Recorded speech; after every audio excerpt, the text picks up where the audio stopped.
Hello friends, my name is Rachna Rawani. Welcome to biochem tutorial. आज के lecture में हम एक इम्पोर्टेंट टॉपिक के ऊपर डिस्कस करेंगे, सिकल सेल एनीमिया, जो कि मोस्ट इम्पोर्टेंट टॉपिक है। इससे रिलेटेड आपके पास जो क्वेश्चन आते हैं हमेशा आपके पास कॉम्पिटिटिव एग्जाम प्लस आपके पास बोर्ड एग्जाम में आता है। सिकल सेल एनीमिया किस तरीके का डिसऑर्डर है, हम आज के टॉपिक में ये डिस्कस करेंगे। सिकल सेल एनीमिया क्यों होता है, सिकल सेल एनीमिया के क्या सिम्टम्स है, सिकल सेल एनीमिया को हम एनीमिया क्यों कह रहे हैं, किस तरीके से जो आरबीसी का शेप होता है वो सिकल्ड शेप में किस तरीके से चेंज हो जाता है। ये सारे टॉपिक, छोटे छोटे जो पॉइंट्स हैं, हम आज के टॉपिक में डिस्कस करेंगे। सिकल सेल एनीमिया को सबसे पहले किसने देखा, सिकल सेल एनीमिया जो आरबीसी का जो बाइकॉनकेव जो शेप होता है वो किस तरीके से चेंज होता है, कौन से अमाइनो एसिड रिस्पॉन्सिबल होते हैं, अल्फा हाइड्रोजन या बीटा किस तरीके से रिस्पॉन्सिबल होते हैं, किस तरीके से म्यूटेशन होता है, ये सारे टॉपिक हम आज के लेक्चर में डिस्कस करेंगे। चलिए, सिकल सेल एनीमिया हमारे पास सिकल सेल एनीमिया को सबसे पहले ऑब्जर्व करा था प्रोफेसर हैरिक ने 1904 में। ठीक है, प्रोफेसर हैरिक ने सिकल सेल एनीमिया को सबसे पहले ऑब्जर्व किया। ठीक है, सिकल सेल एनीमिया। अब हम यहाँ पे टॉपिक के ऊपर आते हैं। सिकल सेल एनीमिया क्या डिसऑर्डर है? यस, सिकल सेल एनीमिया किस तरीके से डिसऑर्डर है? सिकल सेल एनीमिया एक ऑटोसोमल डिसऑर्डर है। सिकल सेल एनीमिया क्या है? एक ऑटोसोमल डिसऑर्डर है। ऑटोसोमल डिसऑर्डर दो तरीके से होता है, autosomal dominant and autosomal recessive. लेकिन सिकल सेल एनीमिया हमारे पास ऑटोसोमल रिसेसिव डिसऑर्डर है। ठीक है स्टूडेंट, सिकल सेल एनीमिया को सबसे पहले प्रोफेसर हैरिक ने बताया 1904 में। और सिकल सेल एनीमिया एक ऑटोसोमल डिसऑर्डर है। Sickle cell anaemia autosomal disorder तो है, बट कौन सा ऑटोसोमल डिसऑर्डर है? ये ऑटोसोमल रिसेसिव डिसऑर्डर है। ठीक है, ये हेरिडिटी की वजह से आता है, तो हम कह सकते हैं ये ऑटोसोमल हेरिडिटरी डिसऑर्डर है, रेसेसिव डिसऑर्डर है। ठीक है, तो अब सिकल सेल एनीमिया में क्या होता है?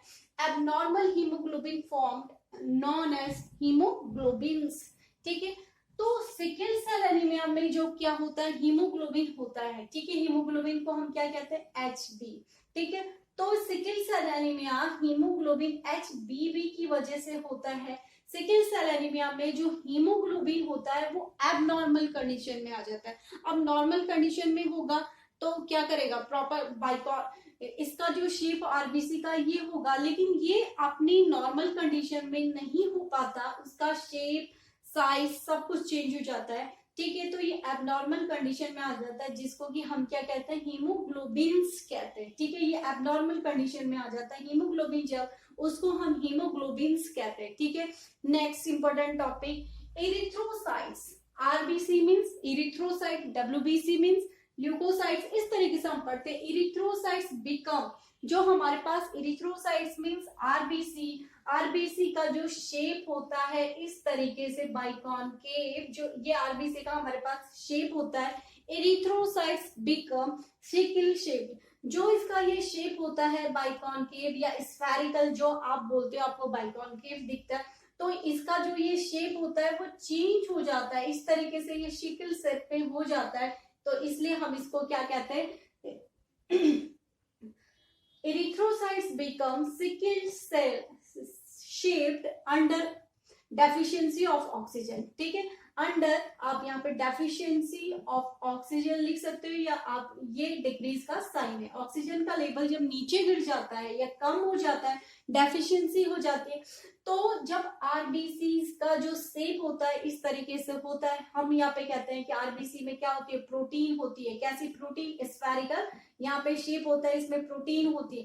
आरबीसी का जो ये शेप होता है वो चेंज हो जाता है, यहाँ पर स्फेरिकल या बाइकॉनकेव शेप से ये सिकल शेप में चेंज हो जाती है। सिकल मीन्स एक औजार होता है जिसको आप हसिया या दराती भी कहते हो, उस शेप में ये चेंज हो जाता है। इसलिए हम इसको क्या कहते हैं? इसका शेप चेंज होने की वजह से ऑक्सीजन की यहाँ क्या हो जाती है? डेफिशिएंसी हो जाती है। जब ये हमारे आर्टरीज या कैपिलरीज में सप्लाई होती है तो यहाँ पर क्या होता है? ब्लॉकेज कर देती है। ब्लॉकेज करेगी तो आरबीसी में ऑक्सीजन की सप्लाई नहीं होगी, ऑक्सीजन की सप्लाई नहीं होगी तो उसका लेवल नीचे गिर जाएगा, नीचे गिर जाएगा तो एनीमिया हो जाएगा, एनीमिया हो जाएगा तो डेथ हो जाएगी। ठीक है, तो इस तरीके से ये क्या है, एक तरीके से आरबीसी के शेप में चेंज होने की वजह से, जिससे कि ऑक्सीजन का जो लेवल होता है वो नीचे गिर जाता है, डिक्रीज हो जाती है, जिसकी वजह से ये सिकल सेल एनीमिया डिजीज होती है। अब सबसे इंटरेस्टिंग टॉपिक और सबसे इंपॉर्टेंट जो कि हम सिकल सेल एनीमिया में पढ़ते हैं student,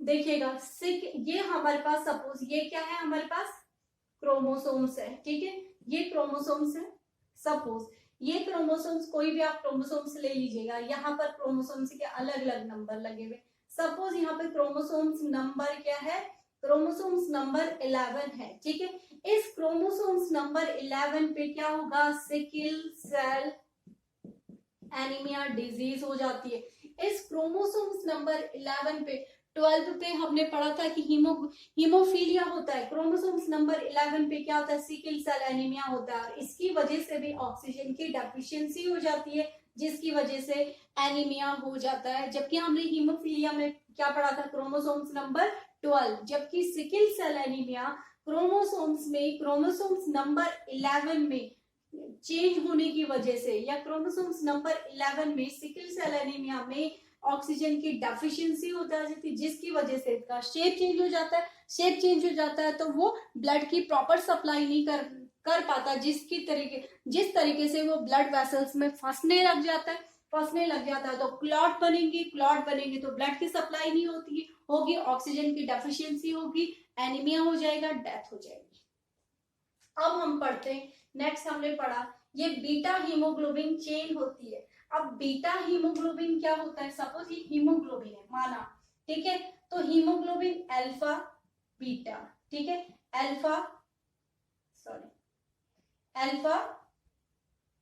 beta and beta alpha, इस तरीके से होते। तो ये हीमोग्लोबिन में अल्फा तो सही है, बीटा हीमोग्लोबिन में चेंज होने की वजह से इसका जो शेप होता है वो सिकल शेप में हो जाता है, जिसकी वजह से ये अब बीटा हीमोग्लोबिन चेन में बीटा हीमोग्लोबिन की वजह से चेंज होता है। बीटा हीमोग्लोबिन क्या होते हैं, ठीक है, तो हमारे पास जब हम अमीनो एसिड्स पढ़ते हैं तो बहुत सारे अमीनो एसिड्स होते हैं, ठीक है, जो कि इस चेंज के लिए रिस्पॉन्सिबल होते हैं। ठीक है, बीटा हीमोग्लोबिन में चेंज होने की वजह से रिस्पॉन्सिबल होते हैं। हमने अमीनो एसिड बनाए first, second, third, fourth, fifth and six. जो ये 6 पोजीशन का जो अमीनो एसिड्स होता है, ठीक है, 6 पोजीशन में अमीनो एसिड है, यहाँ पे लिखा हुआ है 145 अमीनो एसिड की फॉर्मेशन यहाँ पर होती है। ठीक है, 6 पोजीशन में जो अमीनो एसिड्स होते हैं उनका कोड ये है यहाँ पे। ठीक है, ये क्या कोड कर रहा है, glutamic acid CTC and GAG। ठीक है, इस कोड की वजह से याद आ गया, सिकल सेल एनीमिया एक पॉइंट म्यूटेशन होता है। ठीक है, सिकल सेल एनीमिया एक पॉइंट म्यूटेशन होता है। म्यूटेशन मींस जेनेटिक सीक्वेंस में चेंज होना, उसको हम म्यूटेशन कहते हैं। ठीक है, म्यूटेशन क्या होता है, सिकल सेल एनीमिया क्या है, एक म्यूटेशन डिजीज है, लेकिन इसमें क्या होता है, पॉइंट म्यूटेशन होता है। सिकल सेल एनीमिया में कैसा म्यूटेशन होता है, पॉइंट म्यूटेशन होता है। क्यों पॉइंट मतलब ऐसा म्यूटेशन, पॉइंट मींस ऐसा म्यूटेशन जो कि एक स्पेसिफिक जगह पर होता है, एक स्पेसिफिक प्लेस पर होता है, ऐसे म्यूटेशन को हम पॉइंट म्यूटेशन कहते हैं। तो म्यूटेशन कब आता है, जब आरबीसीज में कहीं ना कहीं उसके सीक्वेंस में, उसके जेनेटिक कोड में कहीं ना कहीं चेंज आता है, उसको हम म्यूटेशन कहते हैं। अब म्यूटेशन क्यों हो रहा है, एक पर्टिकुलर प्लेस में 6 पोजीशन में चेंज हो रहा है। ठीक है, 6 पोजीशन में क्या हमारे पास ग्लूटामिक एसिड, इसने अपनी पोजीशन चेंज कर दी। ठीक है, तो ग्लूटामिक एसिड वैलीन में जब कन्वर्ट हो जाता है तो पोजीशन में चेंज होने की वजह से होता है, वैलीन में कन्वर्ट हो गया तो इसके जेनेटिक सीक्वेंस चेंज हो जाएगा। अब एक पर्टिकुलर प्लेस में हुआ ना, 6 पोजीशन पे हुआ है, तो इसलिए कैसा म्यूटेशन है, पॉइंट म्यूटेशन। म्यूटेशन क्या होता है, किसी भी जेनेटिक सीक्वेंस में एकदम से चेंज हो जाना, ये सडन चेंज होना म्यूटेशन कहलाता है। तो ये 6 पोजीशन में ग्लूटामिक एसिड जब वैलीन में चेंज हो जाती है, वैलीन में चेंज होने की वजह से आरबीसीज का जो शेप होता है, आरबीसीज का वो चेंज हो जाता है, वो चेंज हो जाता है तो सिकल सेल में हो जाएगा, जिसकी वजह से हीमोग्लोबिन में प्रॉब्लम हो जाएगी। अब ये देखिएगा स्टूडेंट, अब ये जो हमारे पास आरबीसी का जो शेप होता है बाइकॉन्केव, ये ऑक्सीजन की, यहाँ पर क्या होता है, ये ऑक्सीजन की सप्लाई को बढ़ाता है, ठीक है, ये ऑक्सीजन की सप्लाई को बढ़ाता है। जब इसका शेप चेंज हो जाता है, सिकल सेल में हो जाएगा, तो ऑक्सीजन की सप्लाई क्या हो जाएगी, घट जाएगी, जिसकी वजह से हीमोग्लोबिन में प्रॉब्लम आ जाती है।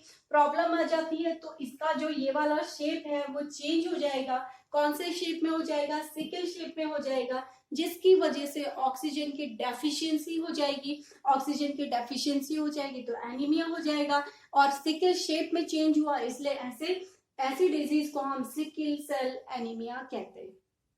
अब ये तो हमारा था कि सिकल सेल एनीमिया क्या होता है, कितने इंपॉर्टेंट पॉइंट हमने यहाँ पे डिस्कस करे। सिकल सेल एनीमिया को सबसे पहले प्रोफेसर हैरिक ने बताया, ऑटोसोमल रिसेसिव डिसऑर्डर है। ऑटोसोमल रिसेसिव डिसऑर्डर क्यों है, ठीक है, ये हमने एक्सप्लेन करा। तो एबनॉर्मल हीमोग्लोबिन की वजह से होता है ये। एरिथ्रोसाइट का शेप चेंज हो जाता है, कब होता है, जब ऑक्सीजन की डेफिशिएंसी होती है। क्रोमोसोम्स नंबर 11 पर ये डिफेक्ट आता है, पॉइंट म्यूटेशन की वजह से होता है। पॉइंट म्यूटेशन मीन्स ऐसा म्यूटेशन जो कि एक स्पेसिफिक प्लेस पर होता है, स्पेसिफिक जगह पर होता है, ऐसे म्यूटेशन को हम पॉइंट म्यूटेशन कहते हैं। अब बीटा हीमोग्लोबिन चेन होती है अमीनो एसिड्स की, ठीक है, तो इसमें बहुत सारे अमीनो एसिड्स चेन बनाते हैं, पॉलीपेप्टाइड चेन भी बनाते हैं। 6 पोजीशन पे इतने अमीनो एसिड की फॉर्मेशन होती है। इसके सीक्वेंस में चेंज होने की वजह से हमारे पास सिकल सेल एनीमिया होती है।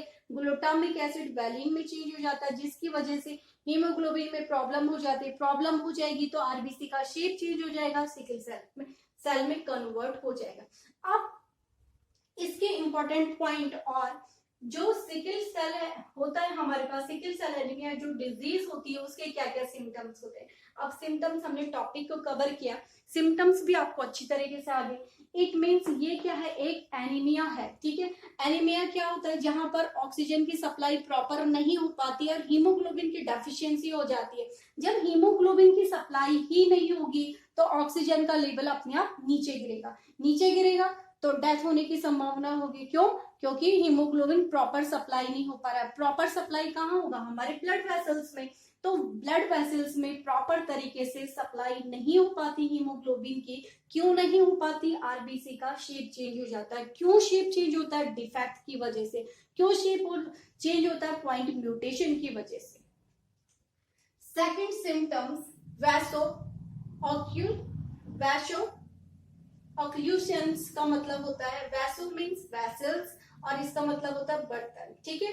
तो मीन्स जो हमारे ब्लड वेसल्स होती हैं, ब्लड वेसल्स में, अब देखिएगा सपोज ये ब्लड वेसल्स है, ये बनाई हुई है ब्लड वेसल्स है, तो इसमें जो आरबीसी का जो ये वाला शेप होता है, ये ऑक्सीजन के एब्जॉर्प्शन एरिया को क्या करता है, बढ़ाता है, सरफेस एरिया को बढ़ाता है।